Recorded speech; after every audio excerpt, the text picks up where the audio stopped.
Hello friends, we meet again to discuss Rococo art and the dates are from 1700 to 1775. At the end of this module, you should have known about the salient features of Rococo art and architecture, appreciated the artworks of the period, looked at lives and works of artists belonging to this period. The components of this chapter are introduction, historical situation, Rococo features, France and Antoine Watteau, England and William Hogarth, 1697 to 1764, Italian geometrist Tiepolo, 1696 to 1770, French Rococo furniture, German architecture, England Rococo architecture. Introduction. The word Rococo is derived from the French word rocaille, which denoted the shell-covered rock work that was used to decorate artificial gardens and grottoes. The Rococo style emerged in Paris in the early 18th century and spread to the rest of France, later to Germany and Austria primarily. Madame Pompadour, the mistress of the new King Louis XV, laid the foundation of Rococo style by asking for lightness, delicacy, and elaborate ornamentation, not only in her palace but throughout Paris. Soon, all members of French aristocracy began to follow suit. Historical situation. Primarily, 18th century is called the Age of Enlightenment and the Age of Industrial Revolution. Rationalist Descartes, I think therefore I am, and the John Locke's empiricism. Everything to be understood with the rational mind and with experience influenced the growth of scientific discoveries. The Industrial Revolution changed the balance of power from the land based on aristocracy with the capitalists, whose wealth came from machines and business across the world. The cities began to be favored over the villages as people found work in the new factories in cities. But workers suffered very dreadful times, both at their grueling factory jobs and in their overcrowded and unsanitary neighborhoods. This discontent would lead to revolution of many sorts. More on this in the next module. Industrialization also produced a large middle class that both bought and sold the new goods made in factories. As cities began to grow, Paris became the model to follow in terms of architecture and interior decoration. As Enlightenment idea gained in popularity, women played larger roles than before, although they still did not have many rights or privileges. Rococo art reflected some of these ideological shifts. With the relaxation of moral standards came more erotic paintings. Some paintings were overtly sexual while others remained subtle.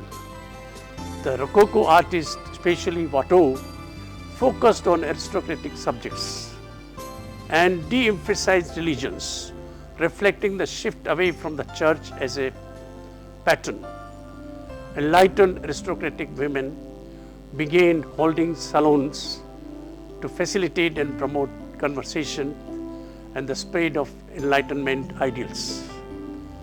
As women began to influence other aspects of society, the paintings became more feminine and light-hearted.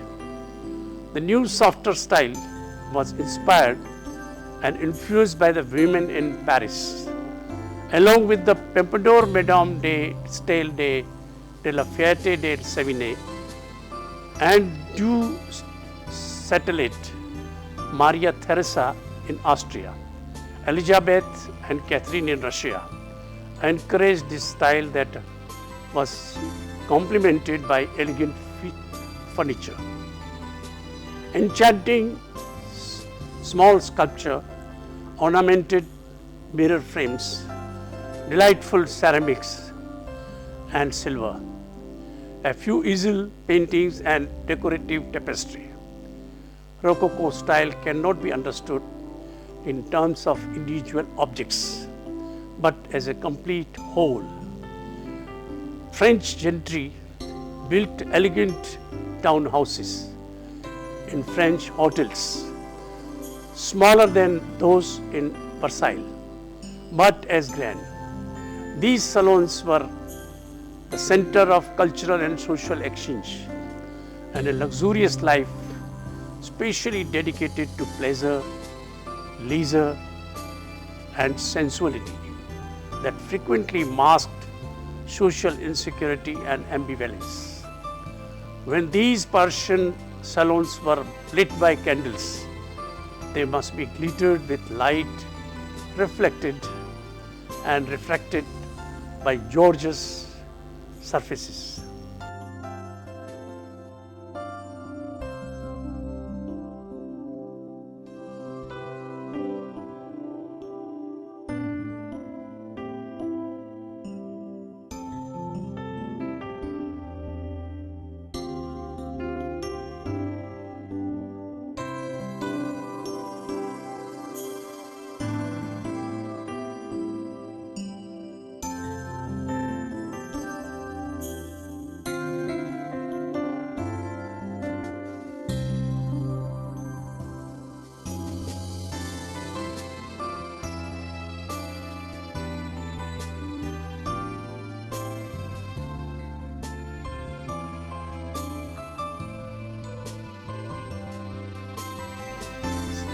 Rococo features continuous undulating curves, twisting naturalistic ornament in marquetry and metal, whimsical interpretation of mainly classical designs characterized by carved shells and S-shaped curves, lack of symmetry, or let us call it asymmetrical, restless fluid movement, fanciful treatment of forms in nature, attenuated sprays and tendrils, pierced and jagged scallop shapes, pierced and jagged scallop shells, flower garlands, flickering flames,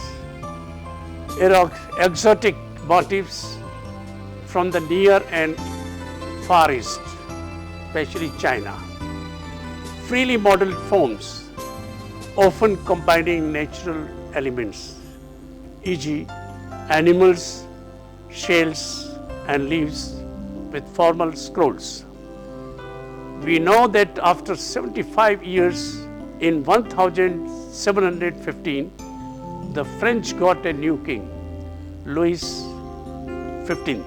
A boy only 5 years old, he succeeded his great-grandfather, Louis VI, the Sun King, who had made France the preeminent power in Europe. His appetite for beauty and vivaciousness was well known, and he set aside piety enforced by Louis XVI at Versailles. Now painters turned from grandiloquence to the sensual surface delights of color and light, and from weighty religious and historical subjects, though these were never ignored completely, to more intimate mythological scenes, views of daily life and portraiture. Similarly, sculptors increasingly applied their skills to small works for the appreciation of private patrons. Let us now look at France and its painting.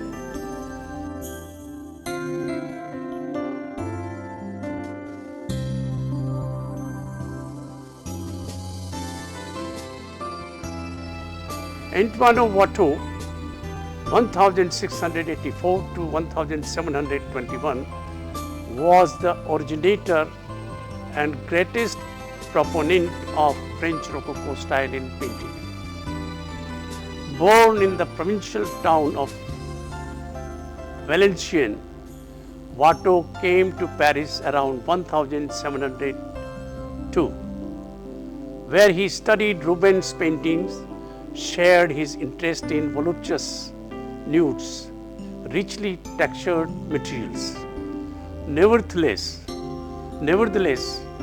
the thin, graceful portions of Watteau's figures and his subject matter are more consistent with Rococo style. He is especially known for his fête galantees, paintings of festive gatherings in which elegant aristocrats relax in outdoor settings. Look at the painting, for instance.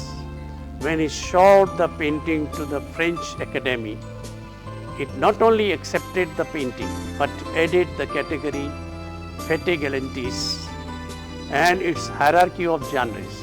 He portrayed an imaginary, idyllic and sensual life of Rococo aristocrats, but with the same melancholic undertone that hints at the fleeting quality of human happiness. Look at the statue of Venus, draped with flowers denting love and fertility. Also look at Cupids frolicking in the sky, typical Rococo, with their silk textures that reflect light, and the power pink faces become duller as they return to the world of reality.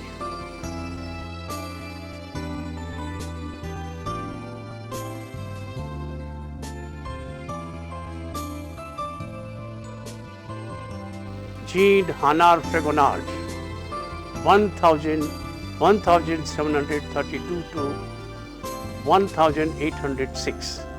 Look at his most famous painting, The Swing, supposedly very sensuous in its overtones.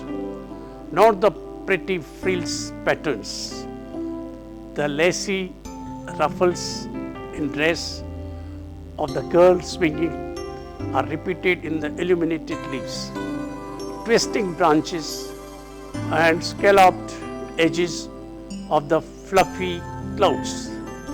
At the right of the painting, an elderly cleric pushes the swing. A voyeuristic suitor hides in the bushes and gazes under the girl's skirts. His hat and her shoe are sexual references in this context. The stone statues also deepen the erotic implications of the scene. Now we discuss François Boucher, 1703 to 1770. Boucher's career opened as an engraver of Watteau's pictures, and from then on assumed the pattern of traditional success. It is said that Fragonard and Boucher vulgarized and produced a more intimate and obvious effect, while Watteau had refined his style and achieved an all-enveloping aura of aristocratic decency. Look at the satin of the drapes and cushions, etc., and pink color of her body. Her buttocks in the center of the painting make her very human, as opposed to the gold-like characters of Watteau. Let us now discuss Adelaide Labley Guillard, 1749 to 1803. Her painting below is both a quintessentially Rococo painting and a visual declaration of her talent as a female artist. Look at the attention of shimmering silks and lace, and the wide brimmed feathered hat, and a variety of other textures is typical of Rococo surface elegance. Now we discuss England and William Hogarth, 1697 to 1764.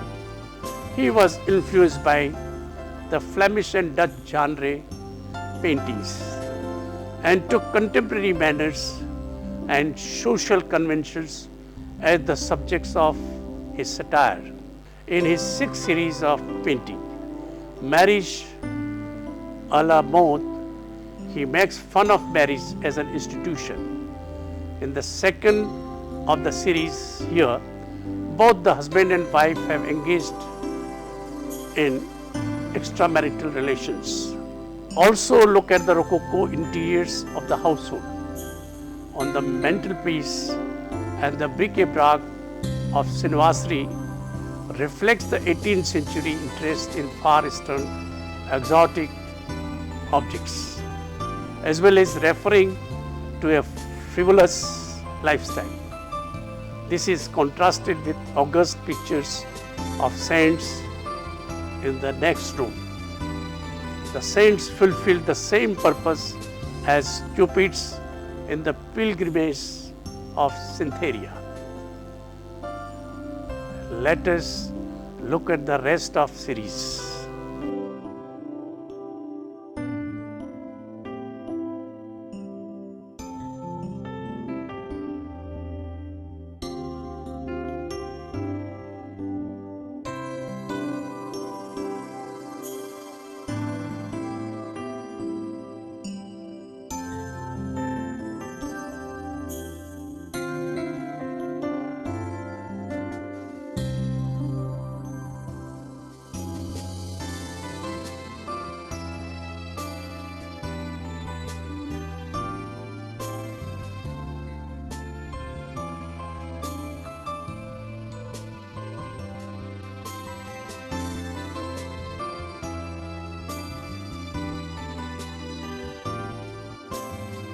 Italy and Giambattista Tiepolo, 1696 to 1770. The greatest painter of the 18th century, Tiepolo, from Venice, celebrates the imagination by transposing the world of ancient history and myth, the scriptures and sacred legends into a grandiose, even theatrical language. His art, with its genial departures from convention and its brilliant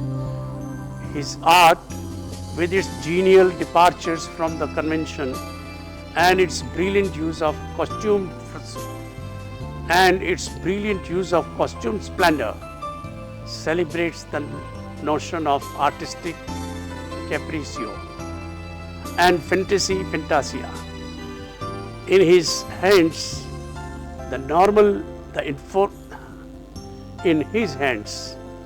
informal oil sketch was raised to a primary art form, worthy to be collected alongside his finished paintings for his incomparable fresco decoration, such as those in Palazzo Labia, Venice, depicting the story of Anthony and Cleopatra. He collaborated with the specialist in perspective Girolamo Meganci Colonna, 1688 to 1766, who also occasionally designed sets for opera.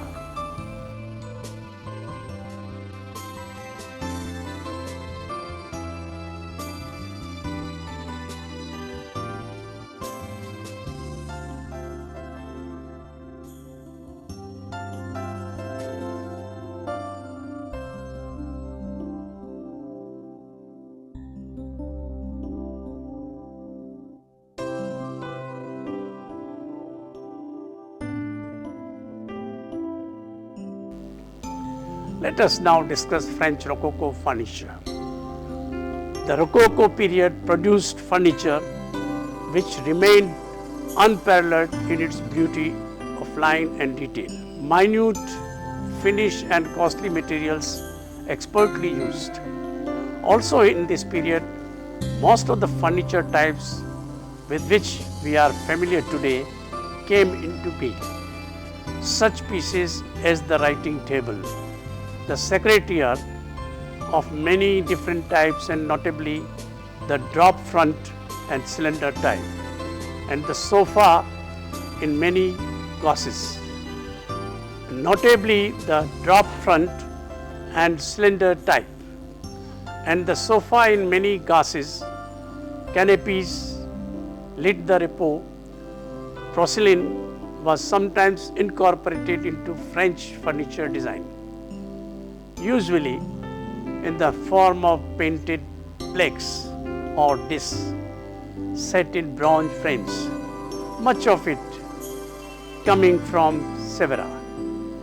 The furniture, predominantly feminine, was filled with sensuous curves, fragile appearance, flowers-laden wall paneling, elaborate pomp d'oils of garlands and sprays of flowers, inhabited by the tiny birds and animals, the direct descendants of the grotesque. The small scale of much of the furniture is also largely due to the fact that it was pioneered by women.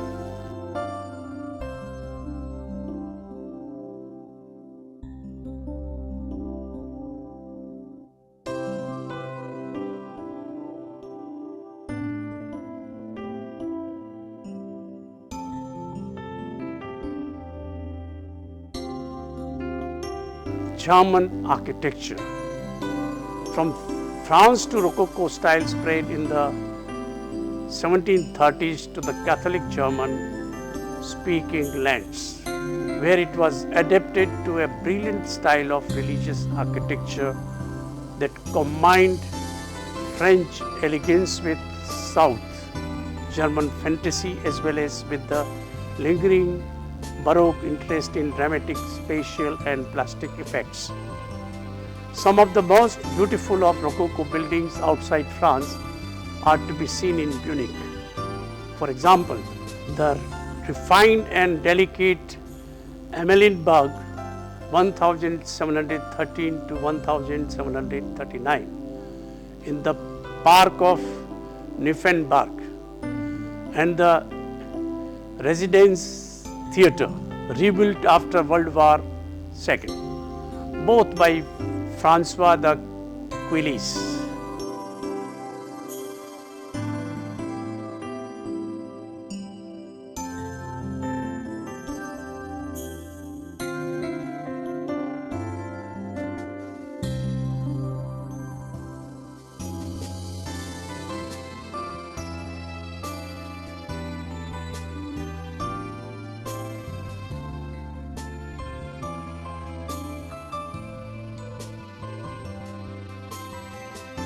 Let us now discuss Balthasar Neumann, 1687 to 1753. He built the ornate Rococo residence or Episcopal Palace in Würzburg, Bavaria in southwest Germany. The principal feature of the interior of the residence is its magnificent staircase, which ascends to a first landing. It then reverses directions and rises to the upper level. The banister and balustrade are decorated with the statues and stone craters, while cupids lounge on entablatures over the doorways. Each door is framed by large triple Corinthian pilasters, which support another entablature that continues around the entire room. The ceiling fresco was painted by Italian Rococo artist Giovanni Tiepolo and is believed to be the largest in the world. Matthias Daniel Poppelman, 1662 to 1736.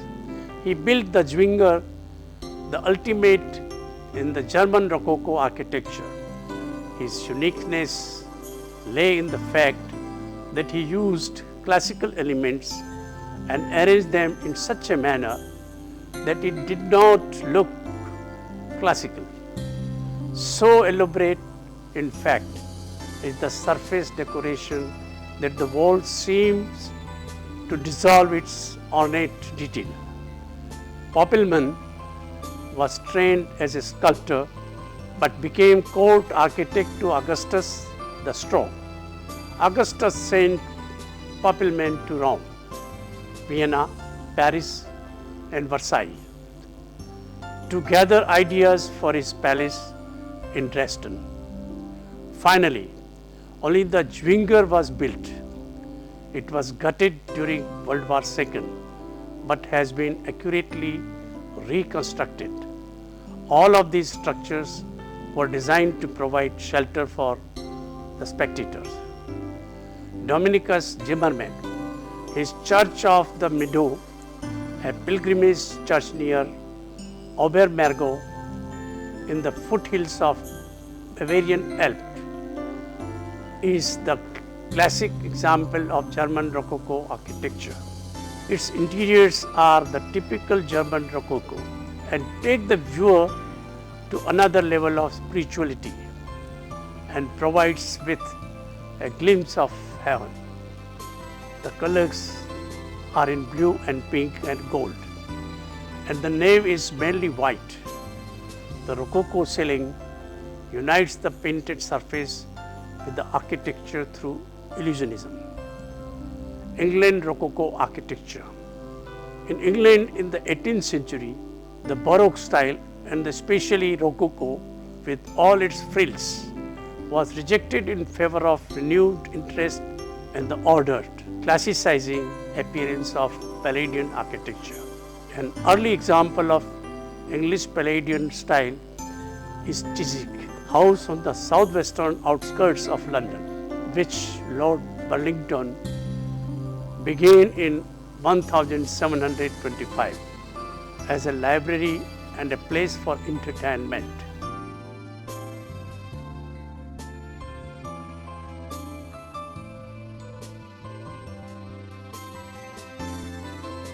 Another leader of the classical revival in England, particularly in interior design, was Robert Adam. In a fireplace niche in the entrance hall of Osterley Park House near London, which Adam began to remodel in 1761. He recreated the atmosphere of a Roman villa. Although there is still an element of Rococo delicacy, especially in the pastel color schemes of certain rooms, it is now a much more austere setting.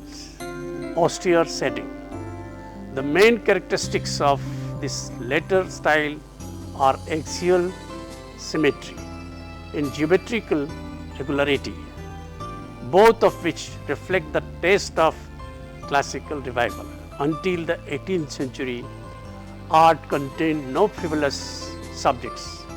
Every piece of art had a redeeming moral value to it, and many focused on religious themes. The reign of Louis XV loosened moral codes, and Rococo are reflected in this change.